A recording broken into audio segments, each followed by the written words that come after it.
안녕하십니까. 춘천에서 전해드리겠습니다. 오늘 춘천에서 코로나19 확진자 3명이 나왔습니다. 춘천 339번 확진자의 경우 유흥업소 손님과 접촉해 자가 격리를 받다 격리 해제 전 검사에서 양성 판정을 받았습니다. 춘천 340번과 341번 확진자는 기침과 오한 등의 증상이 나타나 확진됐으며 감염 경로에 대한 조사가 진행 중입니다. 유흥업소발 확진자가 계속 나오면서 춘천시는 사회적 거리두기 2단계를 오는 6월 7일까지 일주일 더 연장했습니다.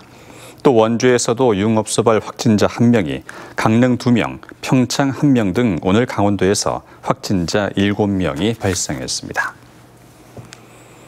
다음 달 11일 춘천시 농업기술센터에서 춘천 속초 철도 건설 사업 초안 공람과 설명회가 개최됩니다.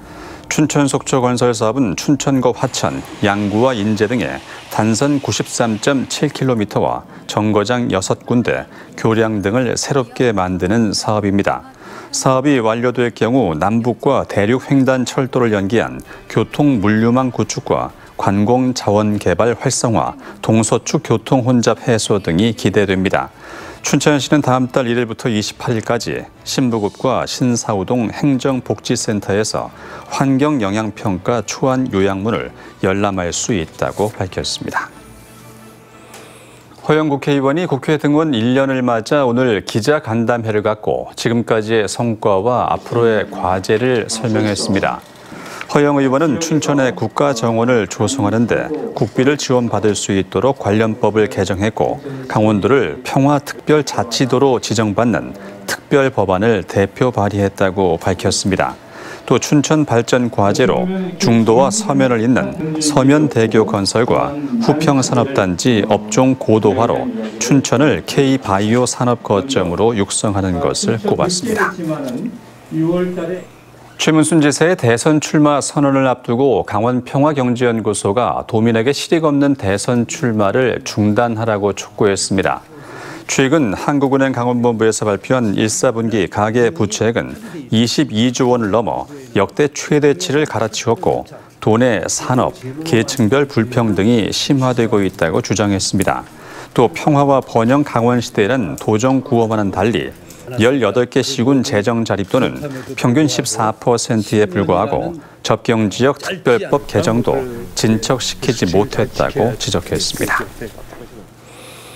강원도의 예술인 창작지원금이 반토막 나 지역예술계가 반발하고 있다는 지난 3월 본방송의 보도와 관련해서 강원문화재단이 2차 추경을 통해 예산 7억 원을 추가 확보했다고 밝혔습니다.